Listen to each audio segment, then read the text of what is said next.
अस्सलामुअलैकुम। Tele school के इस एजुकेशन प्रोग्राम में खुशामदीद। ये प्रोग्राम टीवी पर हुकूमत पाकिस्तान और सबक फाउंडेशन की शिराकत से पेश किया जा रहा है।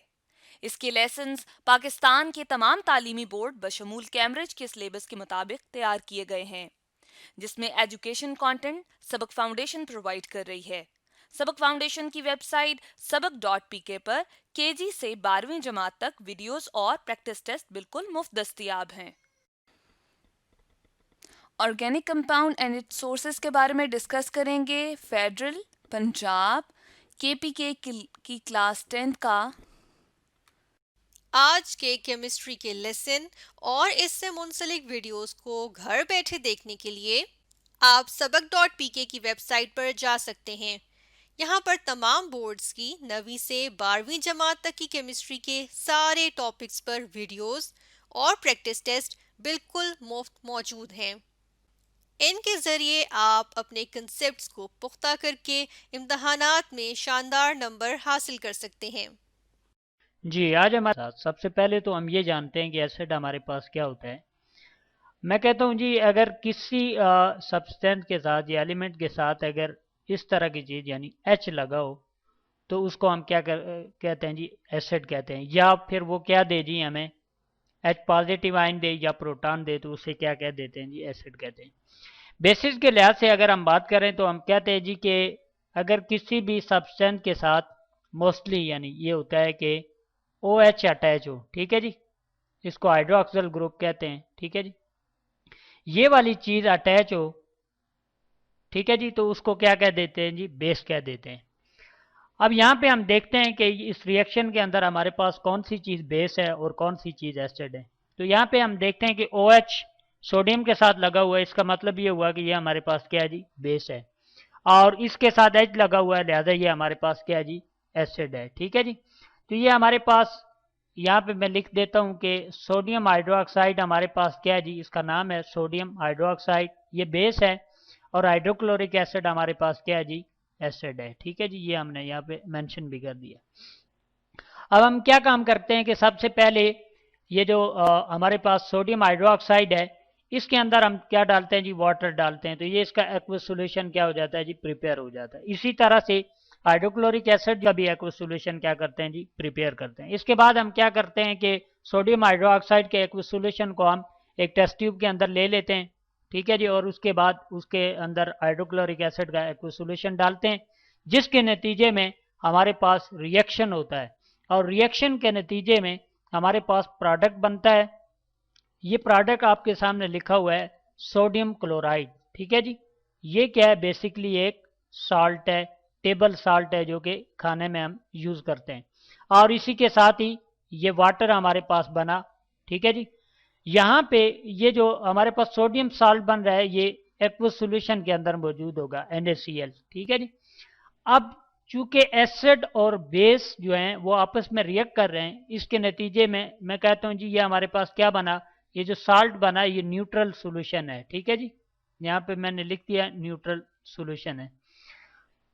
अब यहाँ पे इसके न्यूट्रलिटी के से हमारी क्या मुराद है, यानी क्या मतलब है, इसको हम थोड़ा सा इलेबरेट करते हैं। मैं कहता हूँ जी, ये जो हमारे पास यानी पावर ऑफ हाइड्रोजन की हम यानी पीएच की बात करें तो पीएच स्केल के अंदर यानी जो रीडिंग्स हमें दी गई हैं 0 से लेकर के 6 तक जो हैं वो हमारे पास क्या हैं, एसिड्स होते हैं, ठीक है जी। और 8 से लेकर के 14 तक हमारे पास क्या होती हैं जी, बेसिस होती हैं, ठीक है जी। और ये जो चीज़ 7 नंबर पे होती है यानी 7 पे, ये हमारे पास यहाँ पे हम थोड़ा इसको दुरुस्त करके लिखते हैं, ठीक है जी। 7 पे हमारे पास क्या होता है जी, न्यूट्रल सॉल्यूशन होता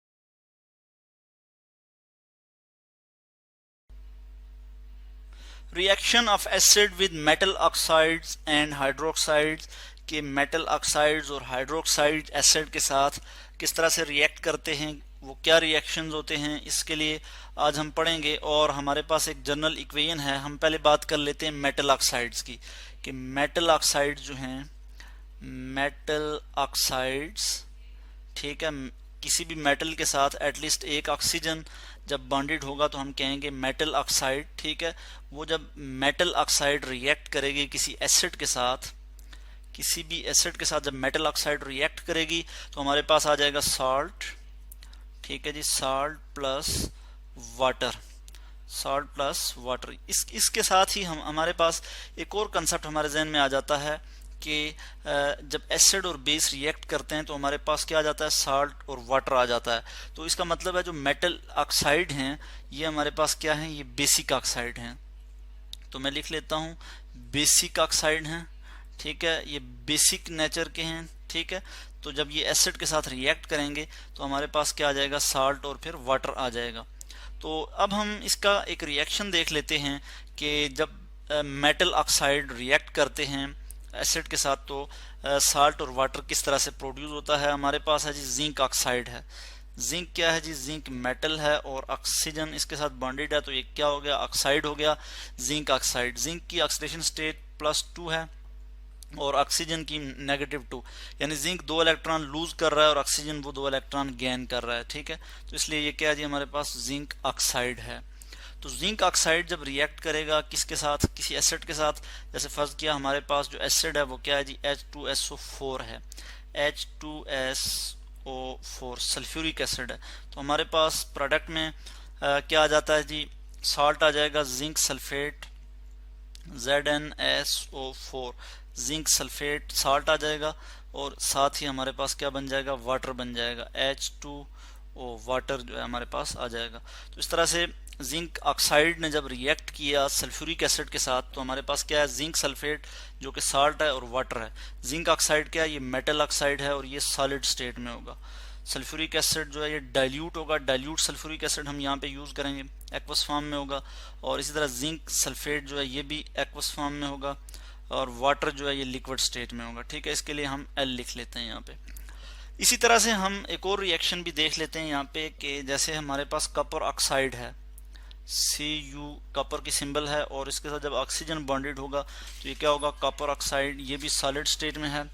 और जब ये किसी एसिड के साथ रिएक्ट करेगा, क्योंकि ये मेटालिक ऑक्साइड है, मेटल ऑक्साइड है, तो ये जब किसी भी एसिड के साथ फर्ज किया हम यहाँ पे नाइट्रिक एसिड ले लेते हैं HNO3, नाइट्रिक एसिड के साथ जब रिएक्ट करेगा, नाइट्रिक एसिड भी क्या होगा, एक्वस फॉर्म में होगा। जब इसके साथ ये रिएक्ट करेगा नाइट्रिक एसिड के साथ तो हमारे पास क्या आएगा, साल्ट आएगा और वाटर आएगा। तो प्रोडक्ट में हमारे पास क्या आ जाएगा, कॉपर नाइट्रेट आ जाएगा, ठीक है। हम यहाँ लिख लेंगे copper nitrate, Cu copper. Copper की जो ऑक्सीडेशन स्टेट है वो +2 है और फिर यहाँ पे हम लिख लेंगे नाइट्रेट NO3। नाइट्रेट की ऑक्सीडेशन स्टेट -1 है, ठीक है। तो यानी इसको 1 इलेक्ट्रॉन चाहिए, तो कॉपर 2 इलेक्ट्रॉन लूज कर रहा है, तो इसका मतलब यहाँ पे 2 नाइट्रेट होने चाहिए, ठीक है। तो हम यहाँ पे लिख लेंगे 2, ठीक है। 2 नाइट्रेट जो है वो कॉपर जो 2 इलेक्ट्रॉन लूज करेगा वो 2 नाइट्रेट जो है यहाँ पे वो गेन करेंगे। या फिर हम इसको इस तरह से भी समझ सकते हैं कि ये जो ऑक्सीडेशन स्टेट्स हैं ये क्रॉस हो जाती हैं। तो जब यहाँ पे इस पे ऑक्सीडेशन नंबर जो 2 है +2 वो इधर आ जाएगा और 1 जो है यहाँ पे आ जाएगा, 1 हम लिखते नहीं है। तो इस तरह से ये हमारे पास क्या आ गया, साल्ट है और इसको हम कहते हैं कॉपर नाइट्रेट, कॉपर नाइट्रेट। और साथ ही हमारे पास जो है वो वाटर यहाँ से निकल जाएगा, H2O वाटर। वाटर जो है ये लिक्विड फॉर्म में होगा, ठीक है। तो H2O और यहाँ पे मैं लिक्विड के लिए L स्मॉल l लिख लेता हूँ। कॉपर नाइट्रेट जो है ये एक्वस फॉर्म में होगा, इसको मैं यहीं पे लिख लूँगा। इसके बाद हम देखेंगे कि अब मेटल हाइड्रोक्साइड के साथ जब एसिड रिएक्ट करता है तो क्या होता है। तो उसके लिए भी हम एक जर्नल से इक्वेशन यहाँ पे देख लेंगे कि metal hydroxide, metal hydroxides, metal hydroxides और फिर जब ये एसिड के साथ रिएक्ट करेंगे तो क्या होगा, एसिड प्लस एसिड। तो हमारे पास जो प्रोडक्ट आ जाएगा वो फिर वही प्रोडक्ट होगा, यानी साल्ट प्लस वाटर। तो मैं यहीं से इसको कॉपी करके यहाँ लिख लेता हूँ कि साल्ट प्लस वाटर, कि मेटल हाइड्रोक्साइड भी जब एसिड के साथ रिएक्ट करेंगी तो हमारे पास क्या आ जाएगा, साल्ट और फिर वाटर आ जाएगा। इसके लिए भी मैं यहाँ पे एक रिएक्शन आपको दिखा दूँ। और हमारे पास रिएक्शन में क्या है जी, हाइड्रोक्साइड में जैसे बहुत कॉमन सा रिएक्शन है सोडियम हाइड्रोक्साइड, सोडियम मेटल है और हाइड्रोक्साइड NaOH, ठीक है। सोडियम हाइड्रोक्साइड जब ये किसी भी एसिड के साथ रिएक्ट करेगी, जैसे हमारे पास यहाँ पे HCl है, hydrochloric acid, HCl hydrochloric acid aqueous form में होगा। तो इसके साथ जब सोडियम हाइड्रोक्साइड जो है वो रिएक्ट करेगा, सोडियम हाइड्रोक्साइड, तो हमारे पास प्रोडक्ट में क्या आ जाएगा, NaCl सोडियम क्लोराइड, ठीक है। साल्ट है, कॉमन साल्ट जो हम घरों में यूज करते हैं, ये आ जाएगा, और साथ ही हमारे पास वाटर आ जाएगा, H2O, वाटर जो है ये लिक्विड फॉर्म में आ जाएगा। तो इस तरह से हमने देखा कि जब जो मेटल ऑक्साइड्स हैं, मेटल ऑक्साइड जब एसिड के साथ रिएक्ट करते हैं तो हमारे पास प्रोडक्ट में क्या चीज़ आती है, साल्ट और फिर वाटर आ जाता है। और इसी तरह जब मेटल हाइड्रोक्साइड जब एसिड के साथ रिएक्ट करते हैं तो हमारे पास प्रोडक्ट में क्या आ जाता है, साल्ट और फिर वाटर आ जाता है। तो इस तरह से आज हमने क्या पढ़ा जी, कि reaction of acids with metal oxides and hydroxides.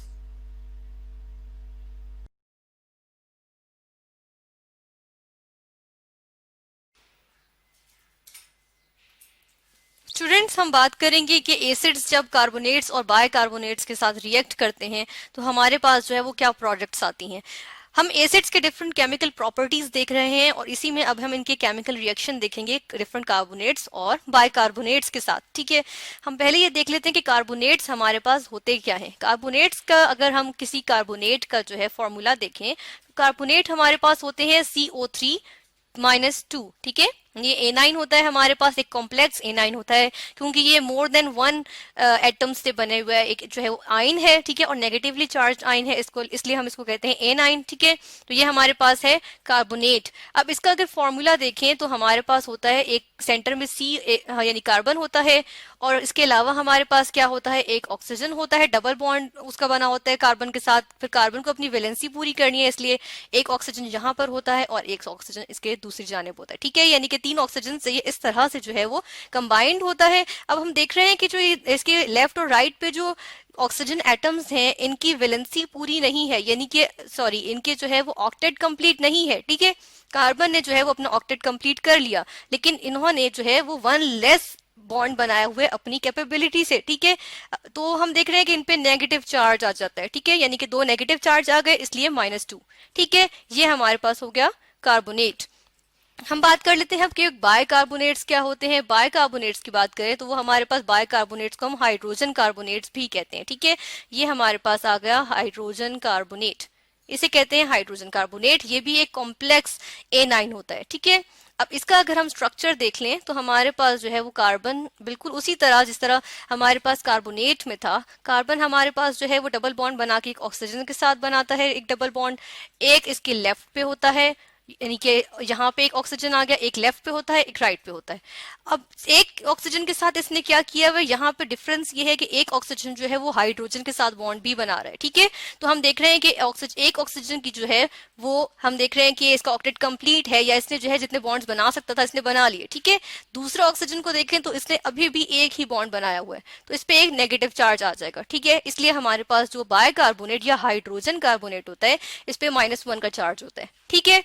अब हम देखते हैं कि क्या होता है कि जब एसिड्स रिएक्ट करते हैं कार्बोनेट्स या बाइकार्बोनेट से, यानी कि ये एसिड्स थे हमारे पास और इन्होंने किसके साथ रिएक्ट किया, बाइकार्बोनेट्स के साथ, ठीक है। हम ऐसा कर लेते हैं कि हम बाय लिखते हैं ब्रैकेट में और हम लिख देते हैं कार्बोनेट्स, ठीक है। यानी कि बाय आ भी सकता है और नहीं भी, यानी कि अगर बाय होगा तो हम बाइकार्बोनेट की बात करेंगे और अगर ब्रैकेट वाली चीज नहीं होगी तो हम कार्बोनेट की बात कर रहे हैं, ठीक है।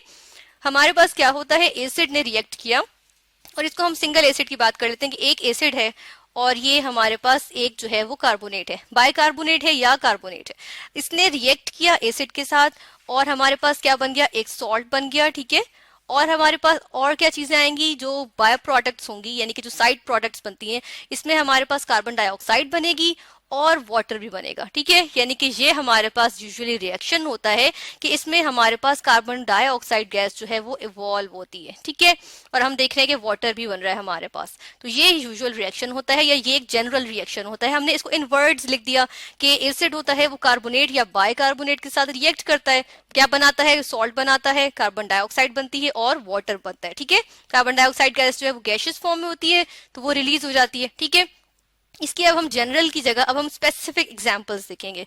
स्पेसिफिक एग्जांपल्स में हम देख लेते हैं कि एसिड्स हमारे पास जो है वो 2 टाइप के हम लेंगे, जिसमें हमारे पास एसिड्स क्या होते हैं, जिनमें हमारे पास जो है क्या होता है, हाइड्रोजन मौजूद होता है। यूजुअली एसिड्स वही वाले हमारे पास आ जाते हैं जिसमें हाइड्रोजन मौजूद होता है जो डोनेट किया जा सकता है एज प्रोटॉन, ठीक है। तो हम HCl की मिसाल लेंगे और हम किसकी मिसाल लेंगे, हम लेंगे सल्फ्यूरिक एसिड की मिसाल, ठीक है। सबसे पहले हम HCl को लेके चलते हैं और कार्बोनेट का एक सॉल्ट ले लेते हैं। कार्बोनेट का हम सॉल्ट जो यहाँ लेंगे वो कैल्शियम कार्बोनेट है, ठीक है, कैल्शियम कार्बोनेट, ये हमारे पास आ गया कैल्शियम कार्बोनेट। कैल्शियम कार्बोनेट को और क्या कहते हैं, इसको हम लाइमस्टोन भी कहते हैं, हमें पता है इसको लाइमस्टोन कहा जाता है, चूने का पत्थर जो होता है, ठीक है, इसको चूने का पत्थर भी कहते हैं। ये हमारे पास कार्बोनेट आ गया। फिर हम एसिड देख लेते हैं, हमने कहा HCl यूज करेंगे, ये HCl आ गया, ठीक है। रिएक्शन हुआ हमारे पास, अब क्या चीज बनेगी, हमने कहा कि हमारे पास जो है वो एक सॉल्ट बनेगा। अब जो सॉल्ट बनता है वो डिपेंड करता है हमारे पास कौन सा एसिड है। जिस तरह हम HCl यूज करेंगे तो हमारे पास क्लोरीन का सॉल्ट बनेगा, ठीक है, यानी कि अगर हम यहाँ पर देखें तो हमारे पास जो है वो बनता है कैल्शियम क्लोराइड, ठीक है, कैल्शियम क्लोराइड बन गया हमारे पास, ठीक है, ये आ गया कैल्शियम क्लोराइड, ये कैल्शियम क्लोराइड है और ये एक्वस फॉर्म में क्योंकि ये सॉल्ट है, ठीक है। तो और दूसरी चीज जो हमारे पास बनेगी, बाकी दो प्रोडक्ट्स हमें पता है वो बनती हैं कार्बन डाइऑक्साइड, गैसियस फॉर्म में इवॉल्व होगी, ठीक है, और हम कहते हैं कि साथ में क्या बनेगा, लिक्विड वाटर बनेगा, ठीक है, ये हमारे पास रिएक्शन होता है। अब कार्बन डाइऑक्साइड के साथ जो है, क्योंकि ये गैस है और ये इवॉल्व हो जाएगी, बाहर निकल जाएगी, तो ये हम साथ में एरो शो कर देते हैं, ठीक है, यानी कि ये शो कर रहा है कि गैस इवॉल्व हो गई, ठीक है। और अब हम देख रहे हैं कि हमारे पास जो है वो रिएक्शन हुआ है जिसमें हमारे पास क्या था, एसिड था, बाइकार्बोनेट था, यहाँ पे हमारे पास कार्बोनेट है, क्योंकि ये H तो नहीं, यानी हाइड्रोजन कार्बोनेट नहीं है, बल्कि कैल्शियम का कार्बोनेट है जिसको हम लाइमस्टोन भी कहते हैं। तो हमारे पास कार्बोनेट था, उसने एसिड से रिएक्ट किया, उसने जो है वो एक सॉल्ट बनाया, साथ में कार्बन डाइऑक्साइड गैस रिलीज हुई और वाटर भी बना, ठीक है। दूसरे भी हम एक रिएक्शन देख लेते हैं बिल्कुल इसी तरह, लेकिन अब हम हाइड्रोजन कार्बोनेट या बाइकार्बोनेट ले लेते हैं और इसमें हम जो है वो सोडियम हाइड्रोजन कार्बोनेट की बात कर लेते हैं, ठीक है, सोडियम हाइड्रोजन कार्बोनेट। इसमें हम देख रहे हैं ये एक्वस फॉर्म में हमारे पास मौजूद था। इसका रिएक्शन हुआ किसके साथ, HCl के साथ। इस दफा हम HCl के साथ चले नहीं करते, हम ऐसा कर लेते हैं कि सल्फ्यूरिक एसिड ले लेते हैं, ठीक है, यहाँ पे हम सल्फ्यूरिक एसिड ले लिया। हम देखते हैं कि अब सल्फ्यूरिक एसिड यूज हुआ है तो हमारे पास रिएक्शन क्या होगा। हमारे पास रिएक्शन में अब जो चीज बनेगी, यानी कि जो हमारे पास सॉल्ट बनेगा, हमने कहा कि वो एसिड पे डिपेंड करेगा, तो हमारे पास हमें पता है कि वो सोडियम का सल्फेट बनेगा। तो हमारे पास यहाँ पे क्या आ गया, सोडियम का ये सल्फेट, यानी कि Na2SO4 जो कि है सोडियम का सल्फेट, ठीक है। और इसके अलावा हमारे पास क्या बनेगा, जो यूजुअल प्रोडक्ट्स हैं, यानी कि कार्बन डाइऑक्साइड गैसियस फॉर्म में होगी जो कि इवॉल्व हो जाएगी और वाटर लिक्विड फॉर्म में हमारे पास बनेगा, ठीक है, ये बाय प्रोडक्ट्स हैं, ठीक है। ये हम देख लेते हैं कि कार्बन डाइऑक्साइड गैस जो है वो इवॉल्व हो रही है, ठीक है। ये हमारे पास आया रिएक्शन जब हमारे पास सल्फ्यूरिक एसिड एज हमारे पास एसिड यूज हुआ, ठीक है। इसमें हम देख लेते हैं कि ये इक्वेशंस बैलेंस्ड हैं, तो हम देखते हैं कि यहाँ 2 क्लोरीन है जबकि यहाँ पे सिर्फ 1 क्लोरीन है। अगर हम यहाँ 2 लगा दें तो क्या क्लोरीन तो बैलेंस्ड है, और बाकी हम एलिमेंट्स भी देख लेते हैं, हाइड्रोजन 2 है, हाइड्रोजन 2 है, और यहाँ पे हमारे पास कैल्शियम 1 है, 1 ही है, कार्बन 1 है, और हमारे पास ऑक्सीजन 3 है, यहाँ पे भी 3 है। दूसरी हम इक्वेशन देख लेते हैं, इसमें हमारे पास यहाँ पे 2 सोडियम है, तो अगर हम यहाँ पे 2 लगा दें तो क्या ये इक्वेशन हमारे पास बैलेंस्ड है, लेकिन अब हमारे पास कार्बन जो है वो बैलेंस्ड नहीं है, तो हम यहाँ 2 लगा देते हैं। अब हमारे पास जो है वो कार्बन बैलेंस्ड है, ठीक है, हम देख रहे हैं कि बैलेंस्ड है, लेकिन ऑक्सीजन हमारे पास और हाइड्रोजन बैलेंस्ड नहीं है, तो हम यहाँ 2 लगाते हैं और अब हमारे पास हाइड्रोजन और ऑक्सीजन भी बैलेंस्ड है, ठीक है। तो हम देख रहे हैं कि हमने क्या देखा कि एसिड का रिएक्शन जब बाइकार्बोनेट के साथ या सिर्फ कार्बोनेट के साथ हुआ तो इन्होंने सॉल्ट प्रोड्यूस किया जो कि एसिड पे डिपेंड कर रहा था कि कौन सा सॉल्ट होगा। और क्या प्रोड्यूस हुआ, कार्बन डाइऑक्साइड गैस प्रोड्यूस हुई है जो कि रिलीज हो गई, इवॉल्व हो गई, ठीक है, बाहर निकल गई और लिक्विड वाटर बना है, ठीक है। हम देखते हैं कि हमें किस तरह पता चला कि कार्बन डाइऑक्साइड गैस ही रिलीज हुई है।